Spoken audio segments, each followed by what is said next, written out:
गीता अध्याय 16 श्लोक 23 में स्पष्ट किया है कि शास्त्र विधि को त्याग कर जो मनमाना आचरण करते हैं उनकी ना गति हो, मोक्ष नहीं होगा, ना उनको सुख हो और न ही उनको कोई सिद्धि प्राप्त हो जो यहाँ भी काम हमारे सिद्ध करे और उस शक्ति से हम सतलोक जावा।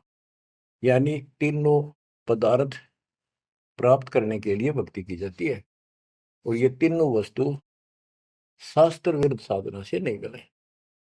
अब शास्त्र विरुद्ध साधना कौन सी है, शास्त्र अनुकूल कौन सी है? जो हमारे ग्रंथों में, कौन से ग्रंथ? गीता और वेद, बस ये गॉड गिवन है। वेद प्योरली, गीता इनका सारांश है। सारांश निकालने वाला यो काल ब्रह्म है। इसने 90% वेदों वाला ज्ञान इसमें डाल रखा है, कुछ ज्ञान अपना डंगाड़ा रखा है। जैसे युद्ध करवाने के लिए कहा तो युद्ध कर ले, तुझे कोई पाप नहीं लगेंगे, फिर पाप लागिए। और तो इस तरह की कुछ गड़बड़ी कर रखी, बाकी सारा ज्ञान प्योर है। और सूक्ष्म वेद इन सब का जनक है। उस सूक्ष्म वेद से चारों वेद निकले। सूक्ष्म वेद मालिक ने ब्रह्म को दिया। ब्रह्म ने अपनी बकवाद के कारण, दुष्टता के कारण उसमें से मेन चीज निकाल दी, केवल अपने तक का ज्ञान रख लिया। इसमें ज्ञान तो ऊपरले भगवान का भी है, पर साधना नहीं छोड़ी, वह भक्ति नष्ट कर दी। केवल ओम नाम का जाप है। अगर वेदों में वर्णित विधि से भी ठीक से जाप करें तो कम से कम ये ब्रह्मलोक तो चले जा। इसको भी छोड़कर नीचे मंडी मसाणियों पाएंगे, ये तीनों देवताओं में भक्ति तक आश्रित होंगे, तो यहां गड़बड़ होगी। तो शास्त्र कौन से हैं? गीता और वेद, बस। जो पुराण है वो ऋषियों का अपना अनुभव है। इन्होंने वेद को पढ़ा। जैसे ब्रह्मा जी को वेद प्राप्त हुए, ये कहता मैं होश में आया तो मैं कमल के फूल पर बैठा था, आकाशवाणी हुई कि तप करो। मैंने 1000 वर्ष तक किया। वो आकाशवाणी से ना भगवान की मान ली थी या काल की, ब्रह्म की। फिर बोला सृष्टि करो, तो ब्रह्मा जी को बाद में वेद प्राप्त हुए।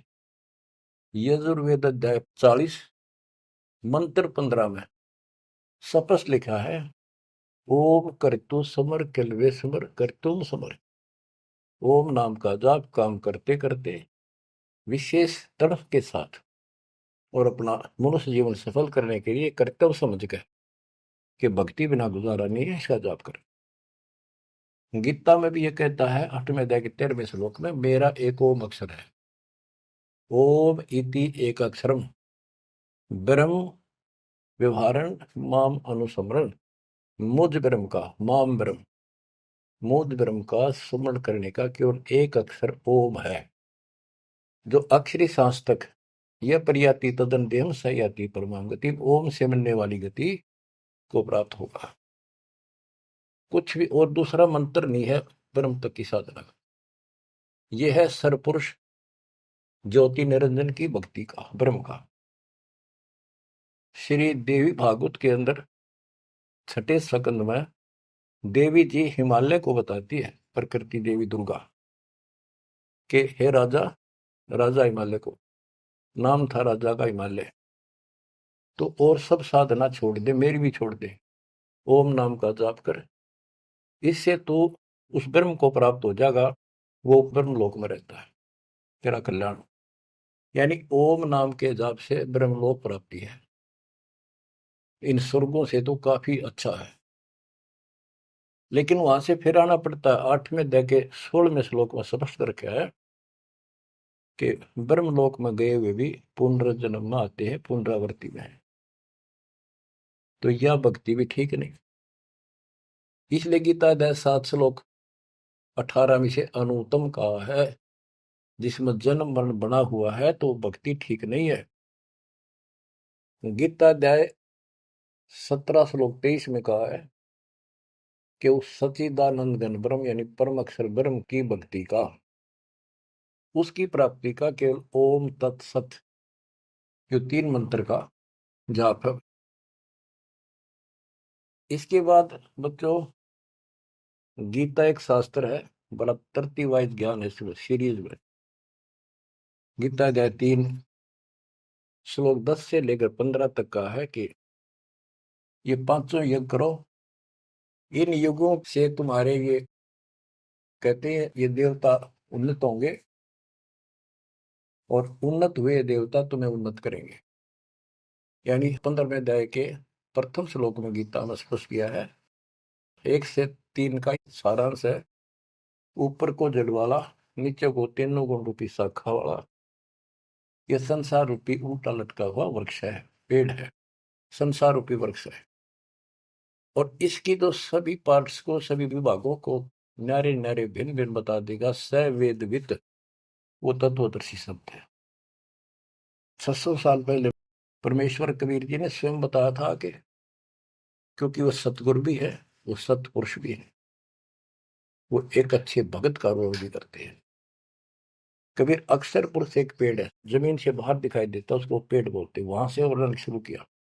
अक्सर पुरुष एक पेड़ है, निरंजन वा की डार सरपुरुष, और तीनों देवा शाखा है, ये पात्र सब 21 श्लोक में स्पष्ट कर दिया। तो वो तत्वदर्शी संत थे। उस मालिक ने जो ज्ञान बोला वो दास के पास प्राप्त है। वर्तमान में तत्वदर्शी संत दास के अतिरिक्त इस पृथ्वी पर नहीं है। या चाहे बड़ाई समझो चाहे सच्चाई समझो। अब गीता अध्याय 3 में यज्ञ करने को प्रावधान किया है कि तुम यज्ञ करो, और तीसरे अध्याय के 14-15 में स्पष्ट किया मंत्र में श्लोक में कि ब्रह्म की उत्पत्ति परमात्मा से हुई है, और उस परमात्मा को यज्ञों में प्रतिष्ठित करो, इष्ट रूप में उसको पूजो, उसको इष्ट मानकर फिर धर्म यज्ञ करो। ऐसा गुरु मिला है, जैसे 7वें अध्याय के 19वें श्लोक बताया कि ऐसा महात्मा बड़ा सुदुर्लभ है जो बताओ कि वो उस परमात्मा की भक्ति करो, वो सारे विधान को भी जानता होता है, उस वासुदेव सारी सृष्टि के मालिक की भक्ति बताता है। तो उसको इष्ट रूप में मानकर उसकी पूजा करो। जैसे हम पौधा लाए आम का, नर्सरी से जमीन में गाड़ा, जड़ों में पानी डाला, पेड़ बना, उसकी सच्चाई विधिवत हुई। तो इसी प्रकार शास्त्र विधि अनुसार साधना करने से जो भक्ति रूपी पौधा यानी यज्ञ, पांचों यज्ञ और नाम सुमरण, ये इस भक्ति रूपी पौधे को सिंचाई करके बड़ा बनाने के लिए पेड़ बनाने की विधि है। तो इसके बाद और कोई साधना नहीं बता रखी इसमें। ये है वो शास्त्र अनुकूल साधना, शास्त्र विहित, शास्त्र में वर्णित है, एक शास्त्र विरुद्ध होती है। तो शास्त्र रहित साधना इसके अतिरिक्त है। ये है वो साधना जिसको हम करते हैं जिससे लाभ होगा। इसके अतिरिक्त गीता अध्याय 9 श्लोक 25 में स्पष्ट किया है, जो भूत पूजते हैं भूतों को प्राप्त होंगे, पितृ पूजते हैं पितरों को प्राप्त होंगे, देवताओं की भक्ति करते हैं देवताओं को प्राप्त होंगे, ये उनके लोक में जाएंगे, नौकर बढ़ेंगे। जो मेरी भक्ति करता है वो मुझे प्राप्त होगा। इससे स्पष्ट कर दिया गीता बोलने वाले ने भी, श्राद्ध निकालना, 13वीं क्रिया गंगा मस्ती बहाना, और फिर महीना वर्षी करना, पिंड भराने, ये सारे शास्त्र विरुद्ध है। और बच्चों कितना गजब का प्रमाण है, पुराणों से ले लो।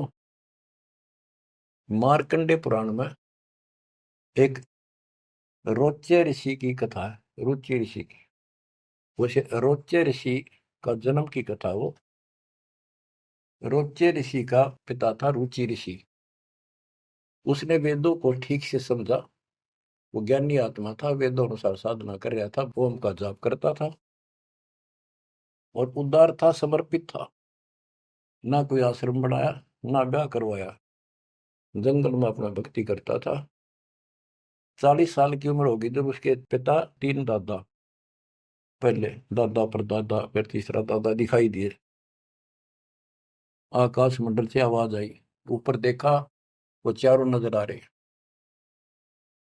उन्होंने कहा, बेटा रुचि तुमने ब्याह क्यों नहीं कराया, हम दुख पा रहे हैं, हम पितर बने हुए हैं, शादी कराओ, हमारे श्राद्ध निकालो, कर्म कांड करो।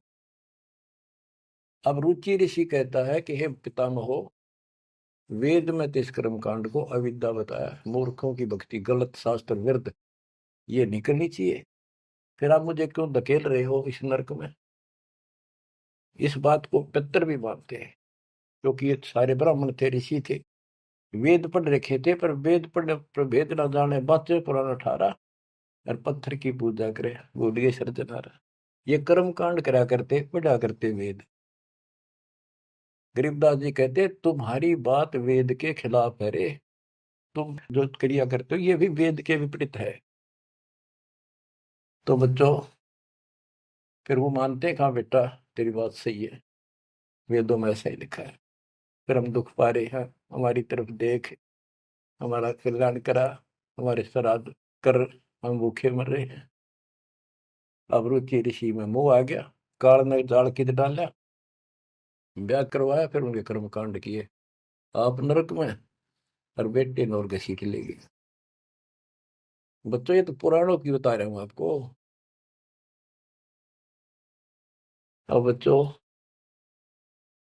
गीता अध्याय 7 श्लोक 12 से 15 की आपको बता रखी बहुत बार, फिर बताता हूं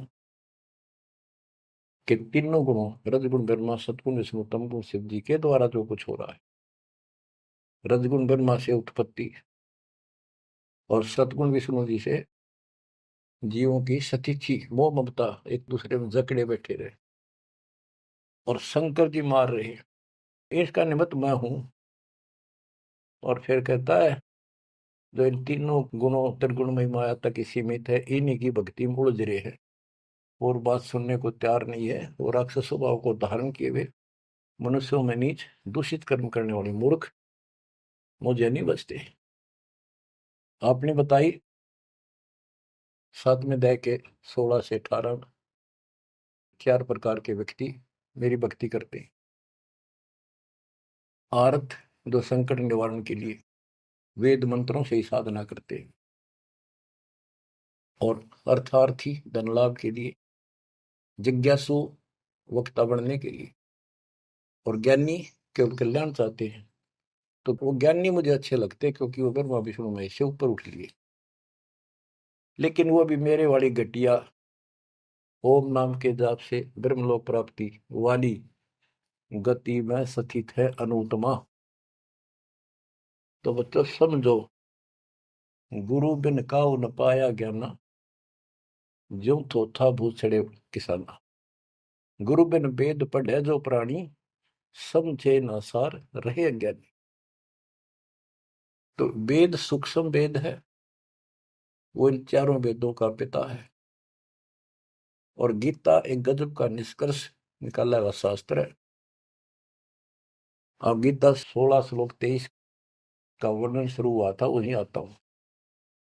इसमें लिखा कि शास्त्र विधि को त्याग कर जो मनमाना आचरण करते हैं, उनको ना सुख हो, ना सिद्धि प्राप्त हो, और ना उनकी गति हो।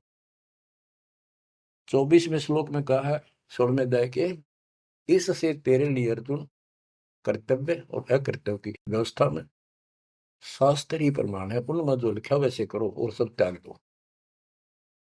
अब बच्चों, गीता अध्याय 17 में अर्जुन ने पूछा प्रथम मंत्र में, क्योंकि वो कृष्ण मानता था उसको, बोल उकाड़ रहा था, श्री कृष्ण का शरीर यूज कर रहा था। 17वें अध्याय के प्रथम श्लोक में पूछा कि हे कृष्ण, जो मनुष्य शास्त्र विधि को त्याग कर श्रद्धा युक्त होकर जो अन्य देवताओं की पूजा करते हैं, वो पूजा है तो शास्त्र विरुद्ध है, परंतु जो अन्य देवताओं की भक्ति न करने योग्य अकृत्य पूजा करते हैं, वे स्वभाव में कैसे होते हैं, ये अर्जुन पूछा। गीता अध्याय 17 श्लोक 2 से 6 में स्पष्ट कर दिया कि जो सात्विक श्रद्धा वाले हैं वे केवल अन्य देवताओं की पूजा करते हैं, और जो राजसी स्वभाव के हैं वो यक्षों की, राक्षसों की पूजा करते हैं। जो तामसी श्रद्धा वाले हैं वे प्रेत, भूतों, भैरव भूत आदि की पूजा करते हैं। बच्चों, ये स्पष्ट कर दिया है कि आगे 17वें अध्याय के 5 से 6 में स्पष्ट करा हुआ है कि शास्त्र विधि से रहित मनमाना आचरण करते हैं और घोर तप को तपते हैं। ये तथा उपरोक्त अन्य देवताओं यानी रजगुण, गरमा, सतगुण, विष्णु, तमगुण, शिव जी तथा अन्य देवी देवताओं की पूजा करने वाले, भूत प्रेत श्राद्ध आदि निकालने वाले, वो स्पष्ट कर दिया है कि वे ये राक्षस स्वभाव के इन मूर्खों को मैं आसुरी योनियों में डालता हूं, जो तप करते हैं, घोर तप को तपते हैं। वो शरीर में विराजमान सब कमलों में बैठी शक्तियां और मुझको भी तंग करने वाले होते हैं, उनको राक्षस समझ उनको असुरी योनियों में डालता हूं। बच्चों, कमाल की बात है, गीता कहती है तप नहीं करना, अन्य उपासना नहीं करनी, इतनी करनी जो इसमें दास ने वर्णन कर दिया, ये साधना, बस, नथिंग एल्स।